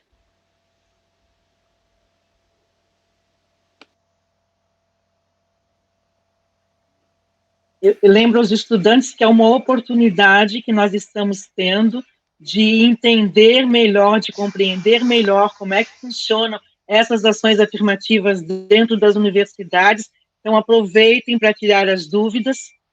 Para as professoras e professores, com essa possibilidade de cotas na pós-graduação, também uma oportunidade de estar ampliando esses estudos, porque muitas vezes a gente, enquanto professor, professora de escola pública, a gente não sonha com possibilidades de pós-graduação, e a pós-graduação é um direito para todos temos direito a estar e acessar a pós-graduação.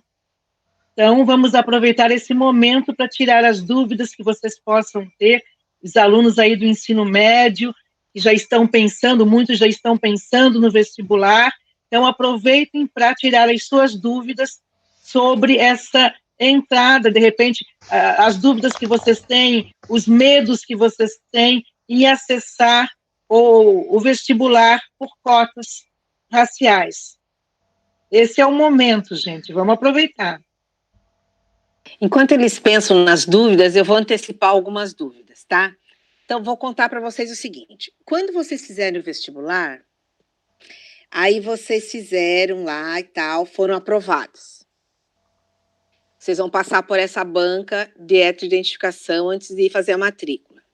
Aí se matricularam, começou as aulas. Espero que sem pandemia. Na Universidade Federal de Santa Catarina, nós temos uma Secretaria de Ações Afirmativas e Diversidades. Então, tudo que se relaciona com os estudantes cotistas acontece por essa secretaria.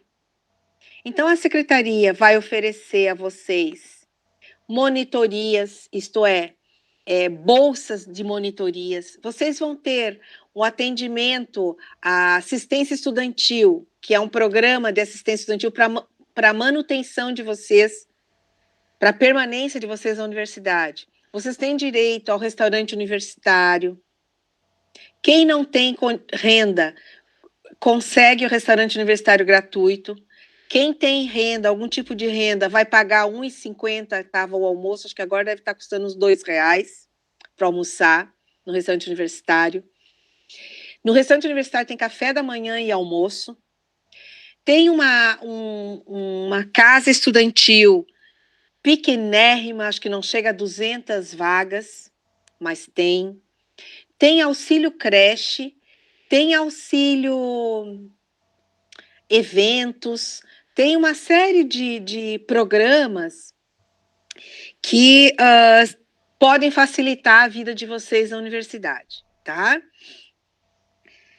Ah, e tem uma coisa, o seguinte, você pode ingressar na Universidade Federal de Santa Catarina por vestibular, pelo SISU, que é a partir da prova do Enem. Vocês já fizeram prova do Enem? Então, vão precisar fazer. Vão precisar fazer a prova do Enem, porque o Enem é um exame nacional de ensino médio. Você vai fazer as provas. Todo ano tem essa prova. Eles avisam pela televisão, eles avisam pelo rádio, tem que ficar atento. O Enem, você faz o exame, aí a tua nota do Enem, você pode se inscrever numa universidade com esta nota. Aí você não faz vestibular. A outra alternativa, que também é pelo Enem, é que para negros e indígenas, nós temos na Federal de Santa Catarina as vagas suplementares, que além das vagas do vestibular para negros e indígenas, a gente tem as vagas suplementares que são para negros e indígenas que estudaram em qualquer tipo de escola, não é só para estudante de escola pública, tá? Se for escola privada, também pode concorrer. E são o quê? 2 vagas por curso. Isso dá um total de 214 vagas para negros. Tá? Então, veja, tem aí pelo menos 3 possibilidades de vocês entrarem na Universidade Federal. Né? E agora tem federal em Joinville, não tem? Federal em Joinville, tem federal em Blumenau, tem federal em Florianópolis, Araranguá, são essas aí, 4, né? 4 campos? Não, e tem Curitibano, 5 campos. Então, vale a pena vocês tentarem, né? Tá bem? E aí, o que mais querem saber para entrar na universidade? Joana, eu gostaria de repente, que tu colocasse, se tu tens conhecimento, a questão desses grupos mesmo de estudantes, desses movimentos que existem, dessas coletividades dentro da universidade. O estudante entrou na universidade, de repente se sente meio solitário, entrou por cotas e quer participar de algum desses grupos. Como é que isso acontece? Existe uma divulgação? Onde é que ele fica sabendo quais são os grupos que existem dentro da universidade? Pois então, Cida, isso vai depender dos grupos divulgarem, porque institucionalmente a universidade não tem como fazer isso, né? Mas vou dizer uma coisa para vocês, uma coisa que a gente diz sempre: entrou na universidade, não fique só, se junte. Acha outro pretinho e fica perto, entendeu? Acha um indígena, fica perto. Acha um travesti, gay, lésbica, fica perto. Se juntem. É assim, gente. E uma coisa que é muito legal, sabe o que é? É que os coletivos descobrem as pessoas. Os coletivos vão atrás. Eles se apresentam nos cursos, sabe? Os centros acadêmicos, eles estão nos centros acadêmicos. E o centro acadêmico faz recepção aos estudantes. Então, é muito legal. E tem também uma semana de acolhimento aos estudantes cotistas, que é feito institucionalmente, e os estudantes negros fazem recepção para os cotistas negros, tá? Então, isso, não se preocupe com isso, que vocês são achados, encontrados. Então, assim, é importante ficar atentos, né? Porque às vezes a pessoa se sente só, mas não fica atento o que está acontecendo ao redor. Isso. Então, estar atento às oportunidades, o que é que está acontecendo, as chamadas que vão tendo para os acontecimentos, participem, que é uma forma de não se sentir só. Todo dia tem coisas acontecendo na universidade, sobre a questão racial, sobre a questão da sexualidade, tudo. Gente, todo dia. Se der bobeira, a gente não vai para aula, né? Como dizem os meus alunos. Ou os professores não dão aula, porque é muita coisa rolando, né? E é muito legal. Eu estou morrendo de saudade de andar pelos corredores, sentar na grama com os estudantes e tomar um sol na rua, né? porque é um agito só, é um agito. É um hábito, de repente, a ser criado, né? Porque muitas vezes na escola os estudantes não têm muito esse hábito de olhar os murais. Então, olhar os murais para ver as chamadas do que está acontecendo, ficar atento a seminários, ficar atento à roda de conversa. Então, olhar os cartazes para perceber o que é que está acontecendo e de que forma que eu posso estar participando, o que me interessa dessas coisas que estão postas aí. A instituição diariamente envia um informativo de tudo que está acontecendo. Assim, ó, na segunda-feira pela manhã ou no domingo à noite, a gente recebe, todo mundo da universidade recebe um informativo com tudo que vai acontecer naquela semana. Tem semana que a gente recebe 2, 3, dependendo da quantidade de evento que tem, tá? Então, todos os e-mails têm que estar atualizados para você ficar por dentro disso. Tudo que tem a ver com bolsa de estudo, a instituição também envia para todo mundo, todo estudante recebe por e-mail, tá? Então, tem um sistema também. Agora, aquilo que está fora do institucional ou que não é enviado para ser divulgado, só lendo editais, lendo murais, só lendo murais. Tá? Que mais? Eu só queria falar mais uma coisinha em relação às bolsas de pesquisa, né, e de extensão, né, professora? Porque às vezes o aluno acha que vai entrar na universidade e vai ter só a aula, né? E de repente ele consegue ter aula e no horário inverso participar de uma bolsa de pesquisa, estudar mais, se aprofundar mais. E muitas têm remuneração também, né? Que dá uma ajuda para se manter na universidade. Geralmente, a bolsa é remunerada, né? O que não é remunerado é a participação voluntária em grupos de pesquisa. Mas, por exemplo, bolsa de pesquisa, bolsa de extensão, bolsa monitoria. E a partir do segundo semestre, os estudantes podem concorrer a estágios não obrigatórios, que é o quê? Aqueles cursos, os cursos recebem solicitação, né, de escolas, de empresas, para receber estagiários. Então, aí é o curso que encaminha os estudantes se cadastram e o curso encaminha os estudantes para esse estágio. Então, tudo é remunerado.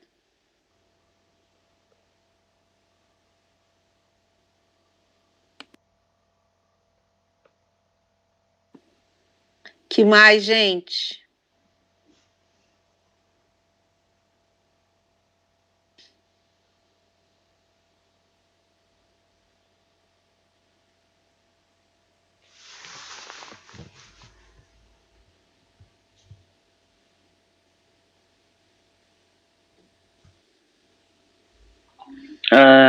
Eu gostaria de confirmar se mais alguém tem mais alguma pergunta para fazer, pois a Marlina está perguntando aqui, ó. Ok. As cotas são destinadas somente a alunos do Brasil ou estrangeiros também? No caso das cotas raciais, ou melhor, das cotas para estudante de escola pública, se o estudante estrangeiro estudou em escola pública, ele vai trazer o comprovante de escola pública. Então, a regra não é ser brasileiro, tá? A legislação não fala sobre isso. A legislação diz que é um estudante de escola pública. Não diz que que tem que ser brasileiro.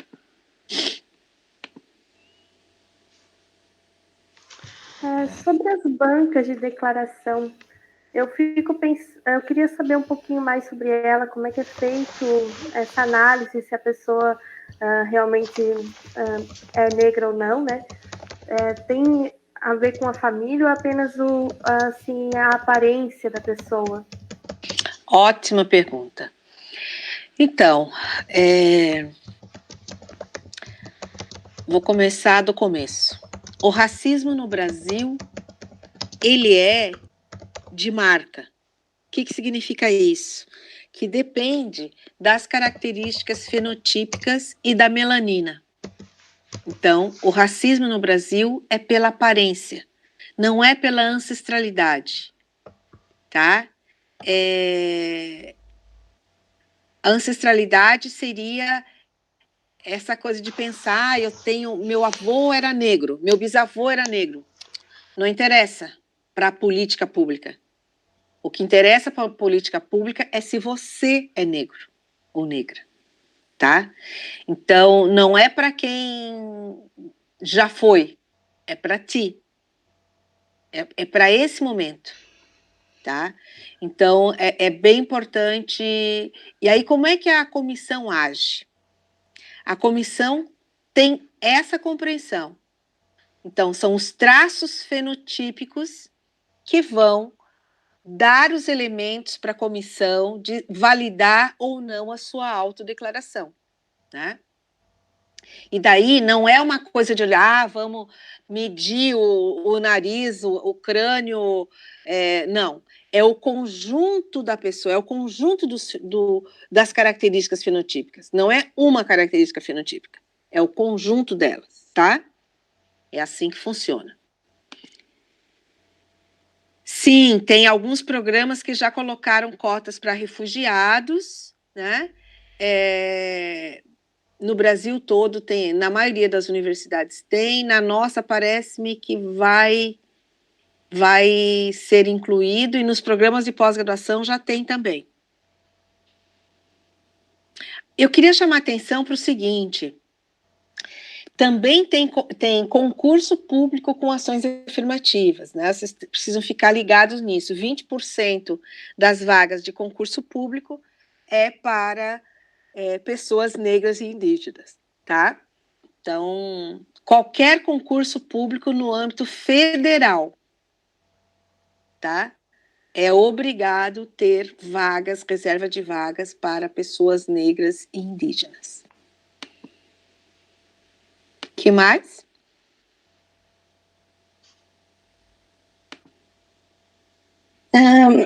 Eu já ouvi algumas pessoas falando que essas cotas elas deveriam ser, na verdade, em relação à população daquele lugar, assim. Então, por exemplo, em Porto Alegre deveria ser em torno de uns, sei lá, 13%, vamos dizer.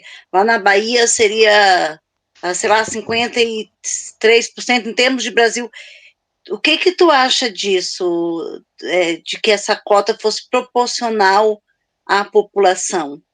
Mas ela é proporcional à população.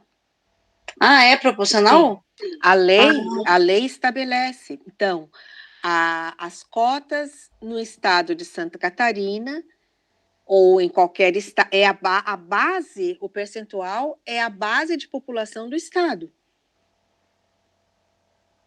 Tá? Para negros. É assim que funciona.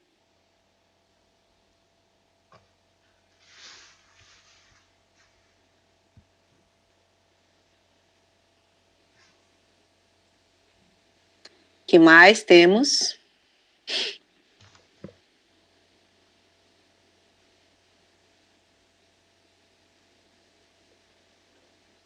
Mais alguém tem alguma pergunta?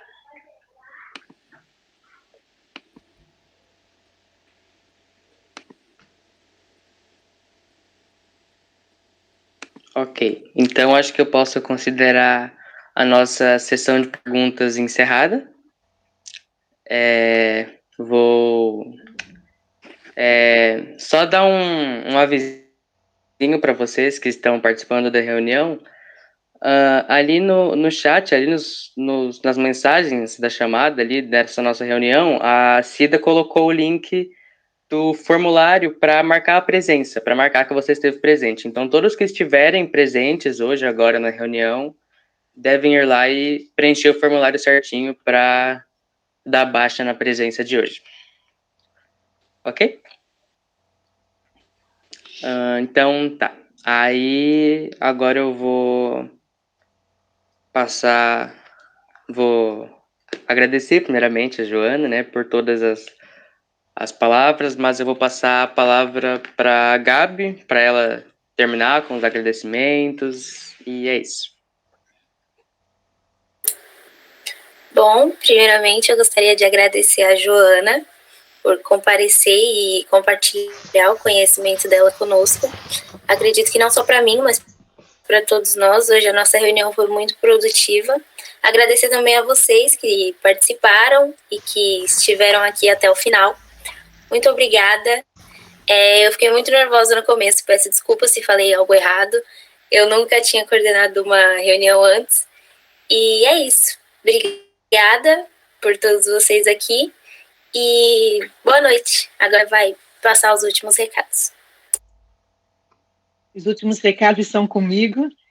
Então, eu reforço o agradecimento à Joana por ter aceito o nosso convite. Dizer que a professora Joana Célia dos Passos é uma intelectual negra que eu admiro muito, e a gente tem que falar muito da nossa intelectualidade, né? É importante nós lembrarmos e sabermos que nós temos muitos intelectuais negros, muitas intelectuais negras aqui no nosso estado, e a Joana é uma dessas intelectuais que está hoje aqui falando sobre ações afirmativas, mas que dentro da educação, dentro das políticas educacionais, poderia estar falando sobre qualquer tema, e a gente fica muito feliz porque nós estamos aqui com professores e estudantes e, com certeza, o nosso desejo é de vê-los, os professores na pós-graduação, as professoras na pós-graduação e todos os estudantes na graduação, né? Seja na UFSC, na UDESC, que procurem uma universidade, mas que não encerrem no ensino médio, né? Que passem, que é uma experiência que acredito que todos merecemos vivenciar, que é a experiência da universidade. E a Joana, a gente sabe que tem muitos compromissos, é uma pessoa de agenda cheia, então a gente fica muito grata por ela ter nos dado essa oportunidade de colocar na agenda dela esse encontro conosco. Então, antes de eu passar os avisos gerais, eu passo para a Joana fazer as considerações finais e a minha gratidão por estares aqui conosco hoje. Obrigada, Cida, obrigada, estudantes, colegas, professoras. Eu vou ler um poema, tá, Cida? Certo. Que eu acho que traduz grande parte da minha história, da tua história e da história de tantos de nós. É do livro do Carlos de Assunção, que é este poeta maravilhoso, né, brasileiro, e que eu tenho muito apreço. O poema chama Protesto, e ele diz assim: mesmo que voltem às costas as minhas palavras de fogo, não pararei de gritar, não pararei de gritar. Senhores, eu fui enviado ao mundo para protestar. Mentiras europeias, nada me fará calar. Senhores, o sangue dos meus avós que corre nas minhas veias são gritos de rebeldia. Mas hoje grito não é pelo que já se passou. O que se passou é passado. Meu coração já perdoou. Hoje grito, meu irmão, é porque depois de tudo a justiça não chegou. Então, salve os rebeldes, salve a rebeldia, né? Quero agradecer por essa noite, por conhecê-las, por estarmos aqui nessa conversa. Fico muito feliz, eu tenho um encanto com a escola, com as professoras e com as estudantes. Eu sou uma pessoa da escola pública, né? Passei grande parte da minha vida sendo professora da rede pública, né? E carrego isso no curso de pedagogia para onde eu for, porque foi nessa escola, inclusive em Joinville, que eu aprendi aprendi e aprendo a ser professora todo dia. Obrigada a todo mundo. Obrigada, Joana. Obrigada, Cida. Beijo para vocês. Beijo a todos, todas. Que lindo ficou esse diagrama, gente. Adorei. Ficou linda essa carinha ali.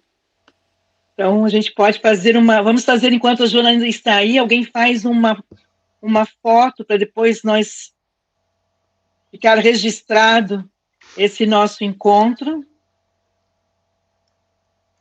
Quem pode fazer? Se alguém conseguir, eu agradeço, porque eu acho que eu tô com muita informação aqui e não vou conseguir tirar direito de todo mundo. Não vai aparecer todo mundo. Daí a gente compartilha lá no grupo, tá? Uhum. Eu já fiz uma, mas se mais alguém puder fazer.